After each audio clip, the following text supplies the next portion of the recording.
शास्त्र के अनुसार ही परंपराओं का निर्माण होता है। शास्त्र कहता है कि भगवान बद्रीनाथ जी की पूजा 6 महीने के लिए ही मनुष्यों को प्राप्त है। शीतकाल के जो 6 महीने हैं, उन महीनों में देवता आकर के भगवान की पूजा का लाभ प्राप्त करते हैं। इसलिए 6 महीने तक की पूजा हम लोगों ने संपन्न की। अब देवताओं के लिए हमको ये परिसर खाली करना होगा। इसीलिए आज भगवान की पूजा संपन्न करके भगवती लक्ष्मी जी को उनके पास विराजमान करके नारद जी को पूजा का अधिकार और व्यवस्था सौंप करके अब यहाँ से हम लोग निकलेंगे। कल प्रातःकाल यहाँ से भगवान शंकराचार्य जी की पालकी भगवान श्री बद्रीनाथ जी का चल विग्रह बामणी गांव जाएगा। बामणी गांव से चल करके फिर पांडुकेश्वर पहुंचेगा। पांडुकेश्वर में विश्राम करके फिर ज्योतिर्मठ जाएगा, जहाँ पर भगवान की पूजा अर्चना मनुष्यों को द्वारा अगले 6 महीने तक होती रहेगी। इस मूल स्थान में भगवान बद्रीनाथ जी जहाँ तपोमूर्ति विराजमान है, वहाँ पर अब आगे 6 महीने देवताओं के द्वारा पूजा की जाएगी। यही परंपरा है शास्त्र के अनुसार, और उसी का परिपालन हम सब करते चले आ रहे हैं। ऐसा है कि ज्योतिर्मठ जो भगवान शंकराचार्य जी द्वारा स्थापित है, भगवान शंकराचार्य जी के द्वारा ही भगवान बद्रीनाथ जी की भी स्थापना नारद कुंड से विग्रह का पुनरुद्धार करके की गई है, और तब से उन्हीं के द्वारा जो परंपराएं प्रवर्तित की गई हैं, उनके अनुसार यहाँ का संचालन हो रहा है। भगवान श्री शंकराचार्य जी महाराज का जो ज्योतिर्मठ है, वहाँ के शंकराचार्य जी पट खोलने के लिए और पट बंद होने के बाद यहाँ से भगवान का विग्रह लेकर के परंपरा से जाते रहे। जब से पीठ के आचार्य यहाँ पर विद्यमान नहीं रहे, उनके ब्रह्मचारी रावल जी को पूजा अर्चना का अधिकार टिहरी के नरेश ने दिया, तब से अब उनकी पालकी जाती है। 235 वर्ष के लगभग ये अवसर हो गया। ईस्वी सन 1776 में रामकृष्ण स्वामी जी जो शंकराचार्य जी थे, उनके बाद से ज्योतिर्मठ का कोई शंकराचार्य इन परंपराओं में सीधे आकर के भाग नहीं ग्रहण कर पाया है।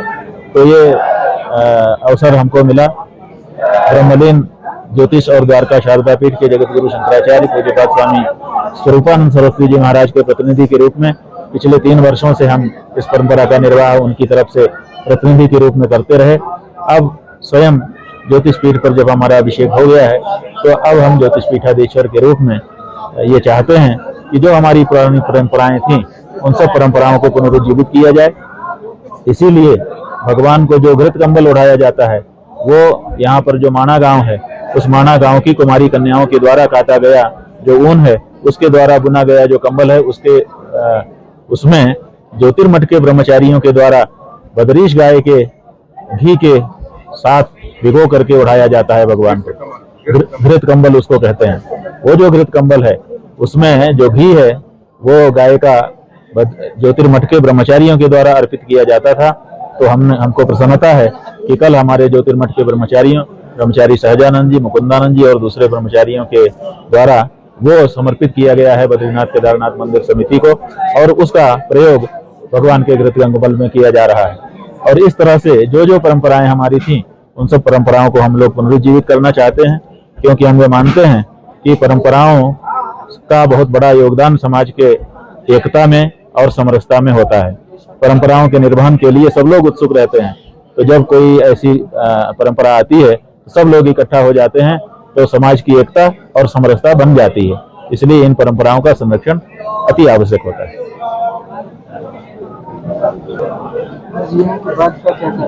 यहाँ के बाद जैसा कि हमने बताया कि यहाँ से शंकराचार्य जी की पालकी भगवान का चल विग्रह चलेगा, बामणी गांव जाएगा, और वहां से फिर पांडुकेश्वर जाएगा, वहां रात्रि विश्राम होगा। दूसरे दिन ज्योतिर्मठ पहुंचेगा। ज्योतिर्मठ का जो मूल ज्योतिर्मठ है, जिसको मठांगण कहा जाता है, जहाँ भगवान नृसिंह विराजमान है, वहां पर भगवान ज्योतिर्मठ है, वहां पर वो पालकी विराजेगी। वहां पर जो भगवान की ये गद्दी, ये देखिए, ये गद्दी है, इसके अंदर भगवान शंकराचार्य जी के पहने हुए वस्त्र विराजमान हैं, उनको वहां पर गद्दी स्थल पर विराजमान किया जाएगा। उसके बाद फिर हम लोग ज्योतिर्मठ जाएंगे। ज्योतिर्मठ में पूजा अर्चना होगी। उसके बाद यहाँ पर बद्रीनाथ मंदिर के नीचे केदारनाथ जी का मंदिर है, और उसके बीच में भगवान शंकराचार्य आदि शंकराचार्य जी का मंदिर है। आदि शंकराचार्य जी के मंदिर की पूजा अर्चना का भार जो डंगवाल परिवार है उनके द्वारा होता है। वो पुजारी हैं और वो नीचे टंगड़ी गांव के मूल निवासी हैं। तो हम लोग वहाँ टंगड़ी गांव जाएंगे क्योंकि वो हमारे शंकराचार्य जी के पुजारी लोग हैं। उनके बीच में वहाँ बैठेंगे, भगवान की पूजा अर्चना करेंगे। फिर वहाँ से जो यहाँ पर रावल जी पूजा करते हैं, रावल जी का सहयोग करने के लिए डिमरी परिवार के बड़वा रहते हैं, उनका गांव है डिमर गांव। तो वहाँ डिमर गांव हम जाएंगे। वहाँ पर लक्ष्मी नारायण जी का प्रतिष्ठापन है। वहाँ पर केसर भात का भोग लगा करके सबको प्रसाद बांट करके उसके बाद हम लोग देवप्रयाग जाएंगे। देवप्रयाग में जो पंडा पुरोहित हैं, हकाकूकधारी हैं, जो यहाँ पर बहुत प्राचीन काल से निवास करते हुए यात्रियों का सहयोग कर रहे हैं, उनको उनके परिजनों को प्रसाद भगवान का दे करके तब आगे धर्म प्रचार के लिए बढ़ जाएंगे। ये परंपरा पहले से भी रही है, अब उसको पुनरुज्जीवित करने का हम लोगों का प्रयास है।